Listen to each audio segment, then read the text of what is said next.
I did promise Paul that he could talk about Silo. Good, I So have seen Silo. Yep, I've seen season 1, and I'm up to date with the 3 first episodes. Interesting. I mean, I have my opinions. I think episode 3 was big letdown. After the first two episodes of this season, I really enjoyed. You know, it's really a function of casting, and there's this thing that's happening in a lot of shows, not just dystopian shows, but everyone is so serious and filled with angst and is that a word, irrespective? Yes. yeah, I know there's no such word as irregardless. That's the one. That it's regardless or irrespective, but not irregardless. You get shot if you say irregardless. I will not say it. So irrespective of the fact that it's all so dark and dingy, where, I mean, I would love to see a modern science fiction show looking like what's the Logan's Run. Like, just add a little light. Give me a bit of color, please. You know, I'd like to see what's going on. But you know, these shows are filled with women with singlets, and they're dirty, and you don't know whether they're lesbians or not, and their hair is cut, and they're just so scowling, and everything is emotional, and just like, you know, ease up, please. You know, a third of my office were lesbians. They weren't like that. You know, that pretty much sums up modern television. They have to tell you that they're a lesbian. No, they're not. No, in this particular case, they don't talk about it. I'm just, you know, taking a wild guess because they're so manly and dykey, and they just the lead, of course, is fantastic. She's great, and she's now, I don't want to give away too much, but she's now at another silo, and that part is great. I'm like, Rebecca Ferguson is magical. She can do both the dour and the curious and the funny, but everyone else is just taking it way too seriously. And now there's I can't remember, I wish I knew the actress. There's a largish black woman who is assistant to Tim. Yeah, she plays Judge Meadows, doesn't she? She's great. Like her, I love, because she knows how to play the words. She knows how to luxuriate in her lines. Tanya Moody. Yeah, she's just great. Love her to death. But everybody Someone else in chat is asking what makes this different from Fallout. This is written by intelligent adults, is what makes this different than Fallout. So, like, if you want Fallout but done properly, Silo is probably the show to watch. I've enjoyed it. I mean, I after season 1, I read all the books, and there's some really interesting stuff in there that you can kind of. They are a bit limited in terms of what you're talking about with the aesthetic and the grunginess and the dour nature of everything, because when you've been trapped underground for, well, they don't even know how long at this point, but it's several centuries. There's only a certain amount of. I think season 1 did a little bit of vibrance because it had like ceremonies like the race to the top and things like that, which actually didn't really feature in the book at all. Which was, if anything, I thought nice to see, because it was a bit of color. You had a couple of nice characters who weren't depressed in the original mayor and the original deputy sheriff, who both die in the twist at the beginning of season 1. And I thought they did quite a lot to bring that kind of thing to life. But then once it gets down into the sort of the nitty gritty and it's having to follow and tell its story, there's not, and it is true of the book as well, there's not much opportunity for any kind of joy or happiness ever. So, yeah, it's a not a fun watch, but it's an enjoyable watch, I would say. It's a really good show. It's good sci-fi. I mean, I love the notion that based on what happened in the silo that she got to, where one person left and raised everybody's hopes that there was something that they wouldn't die going outside, and then there was the mad rush and then everybody died. She's afraid that that's not going to happen to her silo, and now that's giving her the impetus to go back. I thought that's pretty cool. Yeah, and it's one of the changes they make. There's a few changes they make from the book, I think, for the better. That's probably one of them, because it's a much more immediate way of getting to the point. The book, I think, from what I remember, is quite ambiguous. It's just so Silo 17 has just a revolution, and the revolution is the thing that leads people to try and clamor to get outside, and they all die. I don't remember it being very specific on it's the same thing that happened, so someone went outside and didn't clean, and so but the point is to try and mirror the far future of that situation in Silo 17 where she's ended up, and the thing that she has just left behind, and that's going to happen to them. One thing I think the book does do a bit better than the show is keeping the pace of both those things going. So at the moment, the show has introduced this Judge Meadows character, who, you're right, is really well performed. Doesn't feature in the book, and I'm wondering whether really needed to exist in this story. I don't know where they're taking her because there's nothing source material to draw back on. But the idea is supposed to be very front and center. You've got, this is post-revolution and this is pre-revolution, and she knows that if she doesn't get back, post-revolution will happen to her home as well. And that does seem to be slightly distracted from, I think, by the whole Meadows thing, because Meadows now wants to go out herself for some reason, and I can't quite work out why that is. She's taken the role of a character called Lucas in the book, who serves as the shadow for the IT head and the mayor, Bernard. So Lucas's role is to sort of filling you in on the backstory. He gets to read the Order, and he gets to read the Legacy, which is, the Order is the rule book by which the silo operates, and the Legacy is the whole history of, or selected history of mankind up to the point they end up in the silos, which is therefore impossible to talk about on this stream without completely spoiling what will happen in presumably Silo season 3, because that will probably do book 2. I want to know what the illness is outside, but don't tell me. I won't tell. It's that's going to be interesting to see if they get through to season 3, and if season 3 does book 2, which is the backstory and how all of this happened. I will be interested to see how they handle it and how it lands, because it could be very controversial. It could also be played incredibly shit, much like Fallout was, when Fallout was just evil capitalists think they can make money by murdering everyone on Earth, which is just why people like that show is beyond me, except that it looks vaguely nice and sounds good. I hope they don't do that, because the book Silos 2 is slightly better than that, but it will be, I'm curious to see how they deal with it. Yeah, well, Rebecca really holds it together. I love Tim. Tim's, I mean, he's a great pick for that character. Tim. Yeah, Tim. What's his name? Solo? No, in Solo. What the hell's the mayor of the? The mayor. Bernard is the character name. Tim Robbins. Tim Robbins. Yes, I got it right. Yeah, Tim Robbins. Yeah, I thought he was a good choice. What an odd selection for that character, but I think he.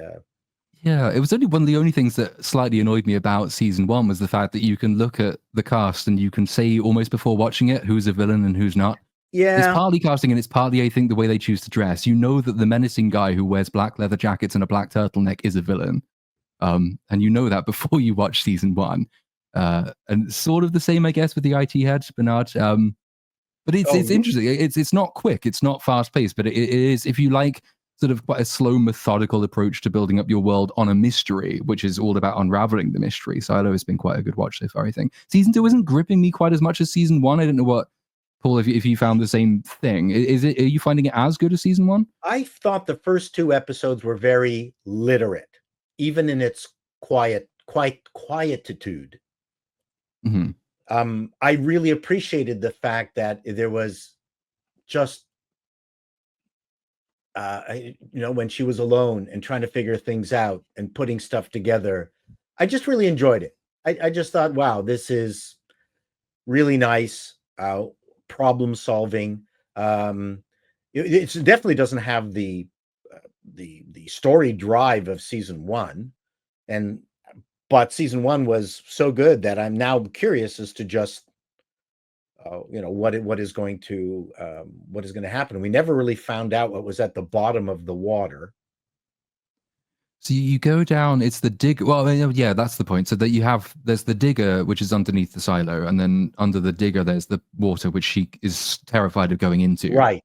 And so she doesn't, I don't remember. She doesn't get down there.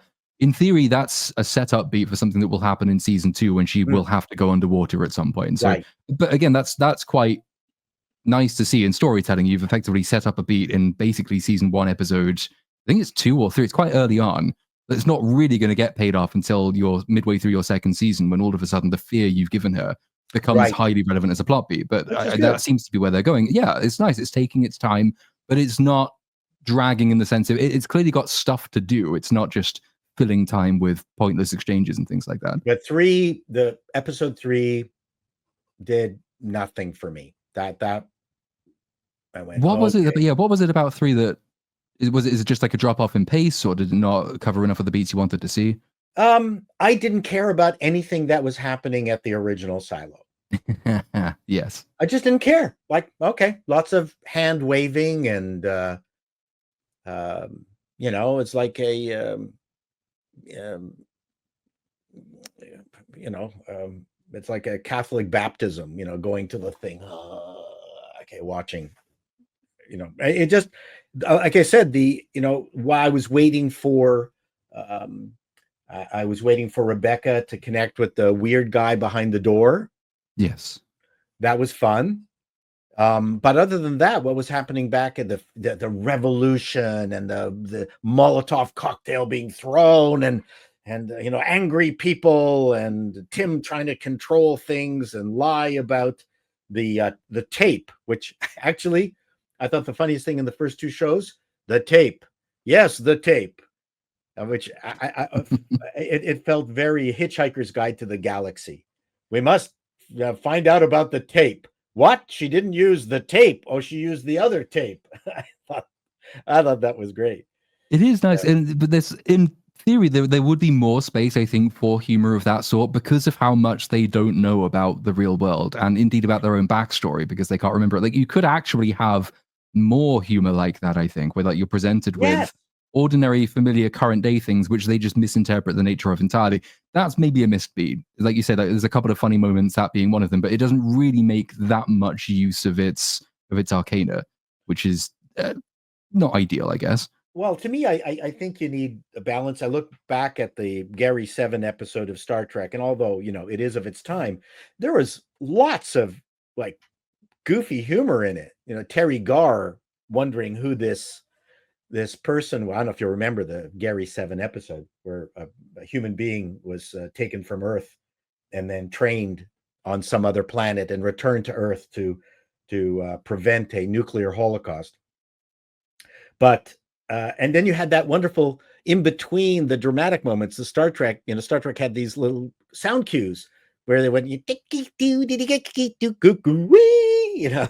I can't do it, but they played into the comedy, and I find that the modern shows just don't do that. They don't breathe enough, and they don't present the idea that humans also want to have fun with each other. There's a little bit of it with the woman who fixes things. She's funny. The older woman who is always has that wry. Walker, is that the name? I think her name's Walker. That's right. And so she's a little bit of comic relief, but I just don't believe the people even like, I mean, I talked with my parents during the war. My mother was in the ghetto. And even then, in the middle of that, they had time for humor.